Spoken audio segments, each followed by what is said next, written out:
document a drama of an actual crime. For the next 30 minutes, in cooperation with the Los Angeles Police Department, you will travel step by step on the side of the law through an actual case transcribed from official police files. From beginning to end, from crime to punishment, Dragnet is the story of your police force in action.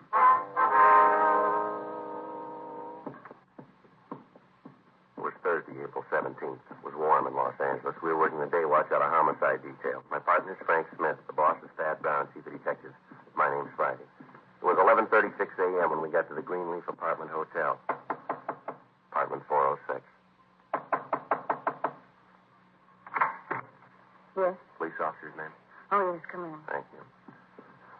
This is my partner, Frank Smith. My name's Friday. How do you do? How do you do, man? I'm Lorraine Holden. I'm the one who called you. Terrible thing, just terrible. Yes, Miss Holden. If you just tell us what happened, if you could. Well, Georgia, she's a maid. Well, Georgia was cleaning up in here. She finished the apartment, and then she thought she'd check the coat closet right here. Mm-hmm. She opened the door, and there she was on the floor. Ma'am? Dead woman. You can see for yourself. She's right there on the floor. It's terrible. Where's this Georgia now, Mrs. Holden? She's downstairs in my place. She's pretty broken up. Must have been a terrible shock to her. She let out a scream that must have had half the neighborhood on edge. I live down on the second floor in the rear. I thought at first that something had happened to Georgia. Oh, that girl's got a powerful set of lungs. Yes, ma'am. Who rented this apartment from you? I knew you'd ask that. I've got the receipt book right here on my apron. Just a minute. All right. Put a pencil on the page. Let's see.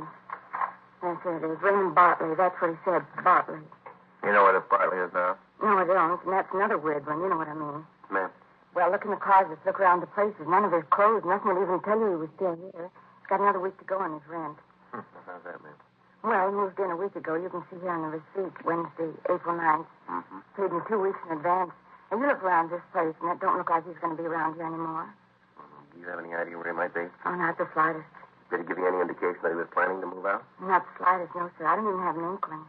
I'll call the coroner, Joe. Okay. Better get in touch with the crime lab, too. Have him come out. Okay. You mind if I use the phone, Mrs. Holden? Not at all. It's right there back in the hall. Little shelf on the wall. Thank you, ma'am. Think Mr. Bartley did it? Do you think he killed the woman? Well, we don't know, ma'am. Did Mr. Bartley rent this room by himself? What? I don't understand. Well, did he register as Mr. and Mrs.? Oh, no, sir. Just plain Raymond Bartley. Do you have any idea who the woman might be? Oh, not the slightest. I never saw her before Georgia screamed and I ran in here. Did you touch anything at all in the room here? No. I know how policemen work. I've heard all about that. Don't touch anything department. No, sir, I didn't touch anything. Uh-huh. On the way, Joe. All right, fine. Miss Holden, have you ever seen the woman before? No, sir, I haven't. Never saw her before. Just took a quick glance. Terrible, just terrible what they did. Mm-hmm. What if you could give us a description of Mr. Bartley? Well, that'd be kind of hard. Like I said, I don't pay a lot of attention to the people who live here. I just collect the rent and let it go at that. Once in a while, when George is sick, I come in and clean up. Those times I talk to him a little bit, but I'm not the nosy type. You know what I mean. Could you tell us about how tall Bartley is?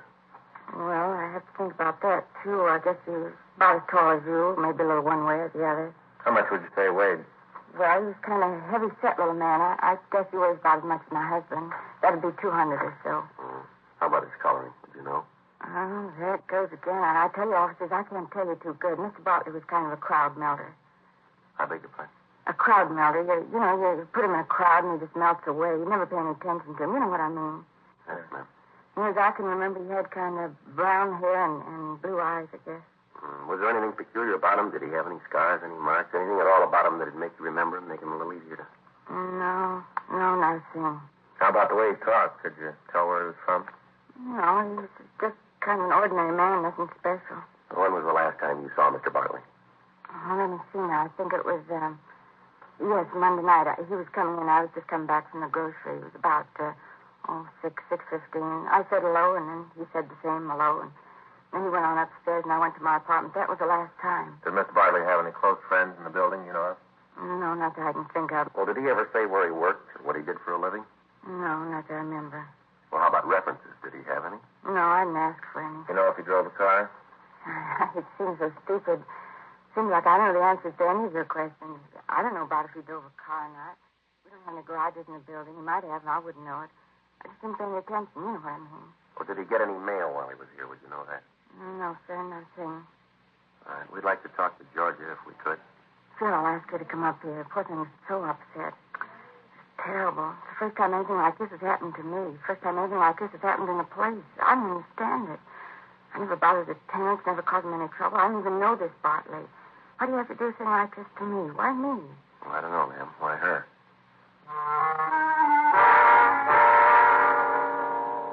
The crime lab crew got there and went over the apartment. Photographs were taken of the room and of the position of the body. In going over the room, the crime lab came up with a probable murder weapon, a cast-iron poker standing in the fireplace rack. Brown hair, similar to the victim's, was found clinging to the metal. Gene Bergman lifted several partial and some full fingerprints from around the apartment and from the poker itself. He compared them with fingerprints of the maid and eliminated her as a suspect. He rolled the prints of the dead woman. Hers were eliminated from those found in the apartment. We talked to the maid and got the same story that we'd been given by Mrs. Halden. She was unable to add any information to what we already had. We talked to the neighbors in the building. None of them had had any dealings with the missing Ray Bartley. The woman in the apartment next to his told us that on the previous night at about 10:45, she had heard a woman's voice and a loud argument coming from the murder apartment, but she said she hadn't paid any attention to it. 2:42 p.m. Frank and I checked back into the office. I'll call Bergman, see if he was able to identify the woman or make the other prints. Yeah, right. I hope he's done some good. Yeah.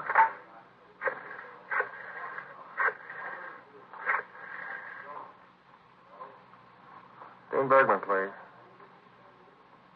Hi, Dean. Frank Smith. Yeah, you been able to make those prints yet? Well, how about the ones in the poker? Yeah. Well, that's the way it goes, huh? Uh-huh. Right. Nothing on these of the women's are the ones he lifted from the poker. Well, that helps, doesn't it? He's sending them both on to Washington, see if they have anything. Yeah. Anything on him in R&I? Well, I called down there. They're checking him now. I can't understand it. What's that? Well, you can rent an apartment to somebody and not know what he looks like. Like she said, the manager's probably minds her own business. Yeah, well, I get it. Homicide Friday. Oh, yeah, wait. Mm-hmm. Now, how about laundry mines? Yeah. Now, how about the poker? Yeah. Mm-hmm. No, well, that figures, doesn't it? Yeah. Okay, Lee, thanks a lot. Anything? Well, he's pretty sure the poker was the murder weapon. Anything to identify the woman? No, not a thing. Whoever did this sure knew what he was doing. Removed everything that could possibly tell us who she was. That puts us in a good position. Yeah. An unidentified body and an unknown killer.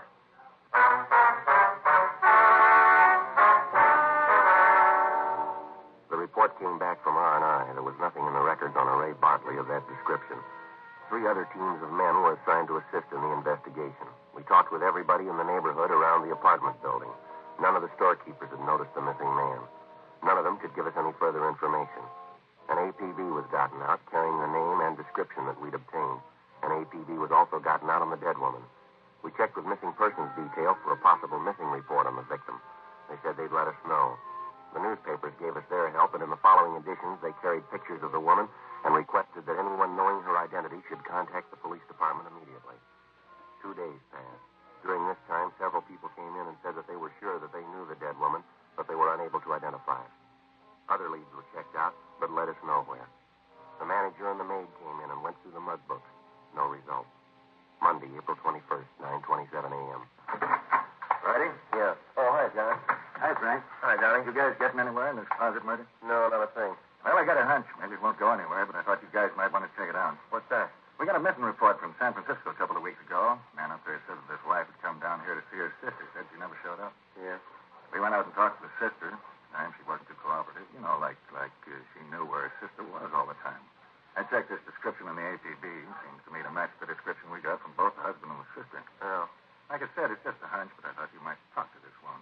Might be able to come up with something. What's her name? Let's see. Allard. Mara Allard. Lives out in Hollywood Boulevard. You talk to her. See if you don't come up with the same thing we did. Yeah, what's that? She doesn't care if her sister's dead or alive. Frank and I drove out to see Mrs. Myra Allard. She told us that her sister had written and said that she'd be down for a visit. On the day that she was supposed to arrive, the sister had phoned and told Mrs. Allard that she wouldn't be out that day, but that she'd met some friends on the train, that they were all going out on a sightseeing tour of the city. In talking to her, we got the same impression that she'd given John St. John of missing persons detail. We asked her if she'd go with us to see if the dead woman might be her sister. At first, she appeared reluctant, but when we gave her a full description of the body, she agreed to accompany us. She looked at the dead woman and burst into tears. Half an hour later, after she recovered from the shock, we talked to her in the interrogation room at the city hall. Alice, no doubt about it. It's just terrible. My own sister dead. Well, you try to take it easy. Would you like another glass of water, Miss Allard? No, thank you. Not just finding you dead. I guess I always knew that Alice would end up like this. I never wanted it this way, but I always knew it in my heart. How's that, ma'am? To understand that, you'd have to know Alice. She's a beautiful girl, wonderful person. Mm-hmm. So you said that you heard from Alice when she got here in L.A., is that right? That's right. She called right after she got off the train.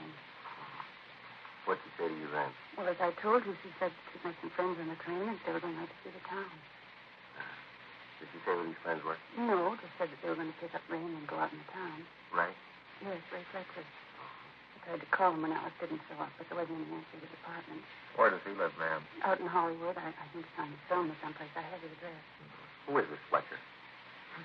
Well, that's something I'm not very proud of. Well, why is that, ma'am? He was a friend of my husband. Well, not really a friend in the real sense of the word, sort of an acquaintance. Well, why do you say that you're not very proud of it, ma'am? I sort of feel it's all my fault. Well, I still don't think I understand, ma'am. The divorce. Alice and Tom were on the verge of separating. Tom said that he'd come to just about the end of the line. Alice told me they used to have terrible fights. Anyway, she was down here one time. You see, I think it was about 3 months ago. Terribly depressed. Said that she and Tom had been fighting for several weeks. A couple of times he'd hit her. Can't understand it. I really can't. I told Alice I didn't believe it. Yes, ma'am. She showed me the bruises all across her back and shoulders. She said that one night they were going over the bills, and Tom just seemed to go crazy. Started to rant and rave about how much they were in debt. Of course, I knew why. I told Alice so. I said it was her fault for driving him, always asking for something new, something else. Uh-huh.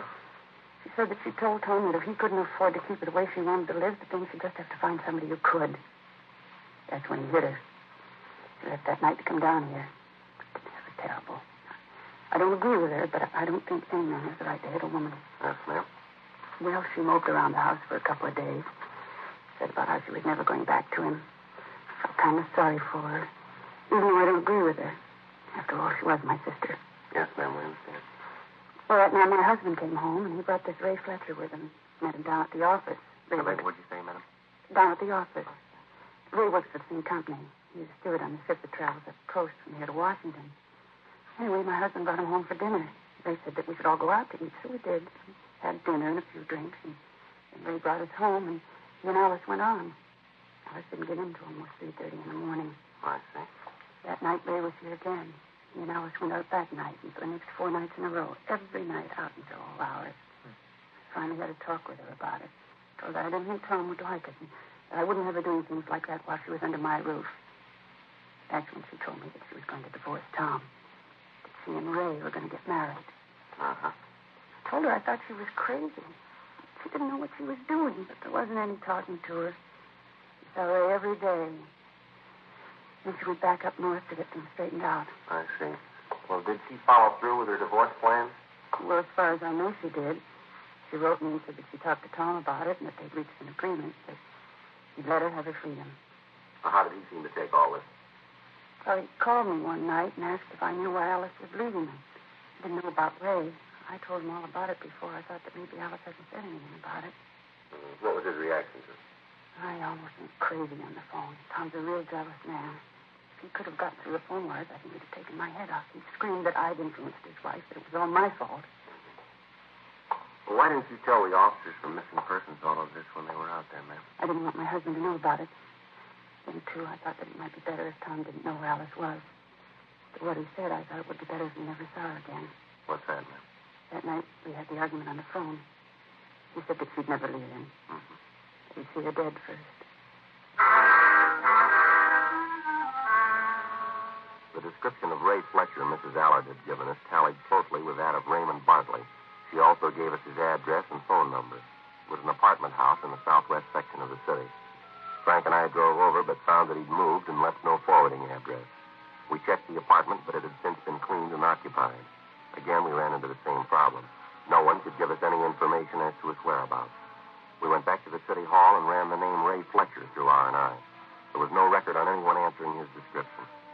We contacted the shipping line where he was employed, and they told us that they'd pull his employment record out of the files and call us back.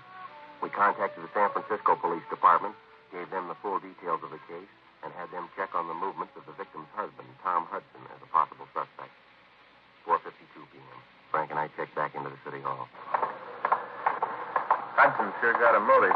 Yeah, well, we'll know more when we hear from the San Francisco department, huh? Here we go. I'll check the book. Right. Anything? Yeah, there's a message from the shipping company Fletcher works for. Wants us to give him a call. Okay, what's the number? You got it there? Yeah, Hollywood 26709. Okay, I'll call it. Hollywood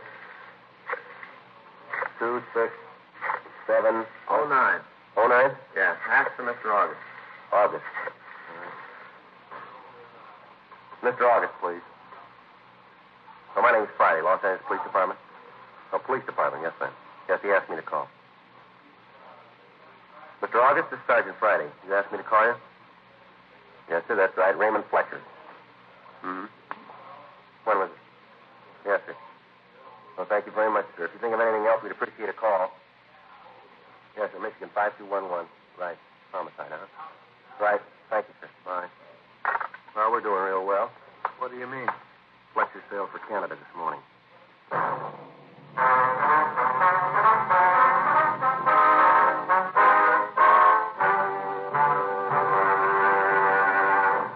Contacted the San Pedro office of the shipping company and made sure that Fletcher was on board the ship when it had sailed. The management of the shipping line told us that it would take about 24 hours before the tanker would make its first stop at San Francisco. We got in touch with the San Francisco Police Department and talked to Inspector Charles Sutton. He told us that they'd place a stakeout where the ship was due to dock and that they would await our arrival. At the same time, Sutton told us that they had conducted an investigation of the dead woman's husband, Tom Hudson, and that as far as they could find out, he didn't have the opportunity to kill his wife. They said that the records at the steel mill where he worked showed that he'd been on the job every day for the past month and a half. Questioning of his neighbors showed that he'd spent his time off working around the house and was seen each evening. Inspector Sutton stated that when Tom Hudson was told of his wife's death, he broke down and said that although there had been some talk of divorce, none of it had really been serious. And that this trip that his wife had taken to Los Angeles was to straighten things out with Fletcher. Hudson flew down to Los Angeles and gave a positive identification of the body. We got in touch with the captain of the ship that Fletcher was on and filled him in on what had happened. He told us that he'd placed the man under arrest and hold him in the ship's brig for us when they docked at San Francisco. Tuesday morning, 7:30 a.m., Frank and I checked out and flew up to San Francisco. We met with Inspector Sutton and Inspector Jules Zimmerman. They told us that the ship was expected to dock the following morning at 10:36 a.m. We were waiting when the gangplank was lowered.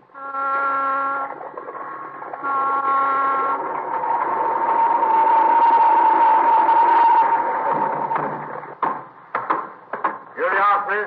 Yes, sir. I'm Inspector Sutton, San Francisco Police Department. Here are my credentials. These are Detectives Joe Friday and Frank Smith. They're from Los Angeles. Oh, yeah, you're the ones I talked to. I'm Captain Jackson. How are you, Captain? How are you? Down the brig. He's been there since I got your message. I wonder if we could see him. Yeah, sure. We can go down this way. All right, fine. You sure Fletcher's the man you want? Well, we're not sure, sir. It looks that way. Hard to believe. Why is that, sir? Well, Fletcher's been with us for several years. Good man, hard worker. I know he's been studying for his papers. He wanted to be an engineer. Oh. I used to go by his room late at night on my way to the bridge. He'd be there, reading and working on the papers. Sure is hard to believe. Here, we go through here. Okay. Yes, sir. Of course, I knew something had to be wrong. Sir? Well, once in a while, he used to get together with Fletcher on shore. We'd talk about what he was studying. I'd try to help him with his seamanship. This trip I called him, I'd met an engineer that I thought Fletcher would like to talk to. I'd known the guy for years, just back from the Orient. Anyway, I called Fletcher. He told me he'd moved out, hadn't left any forwarding address. Uh-huh. I didn't hear from him at all. Then he called me and wanted to know if he could stay at my place for a few days. Said he had some trouble at the new place he was living. Landlady giving him a bad time. Uh-huh. Did you say where he'd been staying? Yeah, the, Broadleaf, something like that. Could it be the Greenleaf, sir? Yeah, that's it, Greenleaf. Said the landlady was a real prune, called her a miserable woman. Old Fletcher looked as if he'd been tying one on for about a week when he checked into my place. His clothes are a mess. Come on, down here. Okay, fine. When I told Fletcher about this, he was real arrogant. Said he didn't want to talk to anyone. Never seen him run like this before. All right, Fletcher. Police officers are here. Come on out. Come on, Fletcher. Let's go. I'll go in.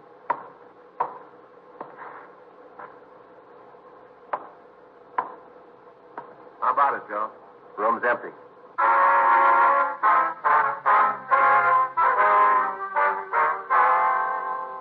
blockade of the dock area was set up immediately in the event Fletcher had escaped from the ship.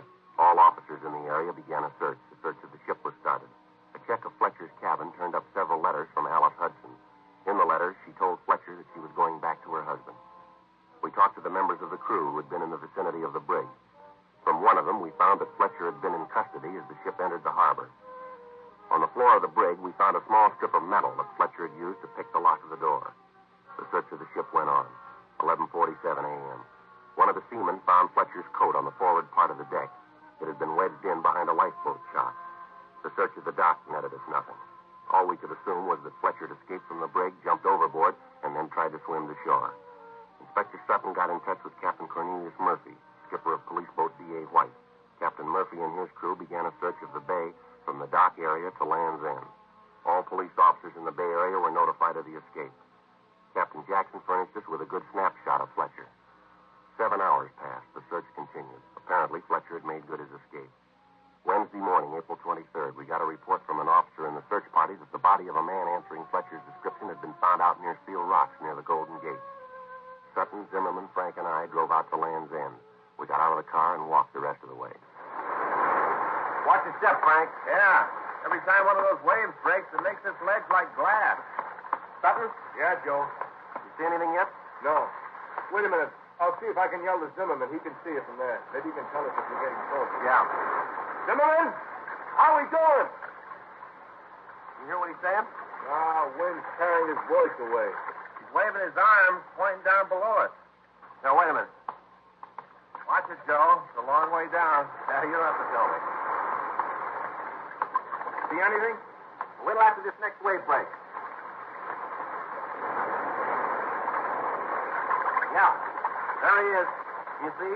Wedged in down here? Yeah. It looks like him. Hard to be sure with all this water, though. Yeah, I'll go down a little further. Take it easy, Joe. Yeah. It'll take a minute. Watch it. I'm all right. How about it? Yeah. It's Fletcher. I'd better get the crew up here and pull him out. Yeah. Must have been carried this far by the current, huh? Yeah, that's right, Joe. They get mean this time of the year. Well, that does it. Yeah, it looks that way. What's the matter, Joe? I was just thinking. Yeah? It's a rough way to die, isn't it? Sure is. You'd think you'd have known, wouldn't you, Joe? About those currents out there from Alcatraz to Angel Island. Some of the meanest currents in the world out there. Yeah, I know. You'd think a guy like Fletcher would have known better. Working on a ship, he should have known about that water. Well, maybe he did.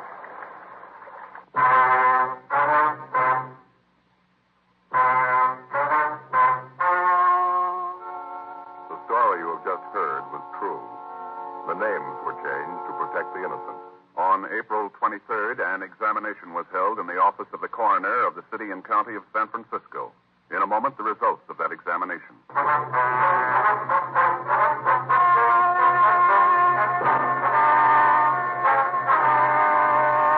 Upon completion of the autopsy, the body was identified as Raymond S. Fletcher. The identification was made by his personal effects, fingerprints, and the personal identification of Captain James R. Jackson.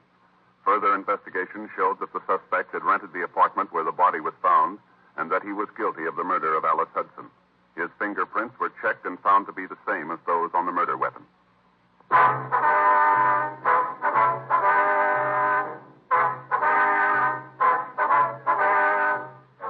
You have just heard Dragnet, a series of authentic cases from official files. Technical advice comes from the Office of Chief of Police W.H. Parker, Los Angeles Police Department. Technical advisors, Captain Jack Donahoe, Sergeant Marty Wynn, Sergeant Vance Frazier. Heard tonight were Ben Alexander, June Whitley, Peter Leeds. Script by John Robinson. Music by Walter Schumann. Hal Gibney speaking.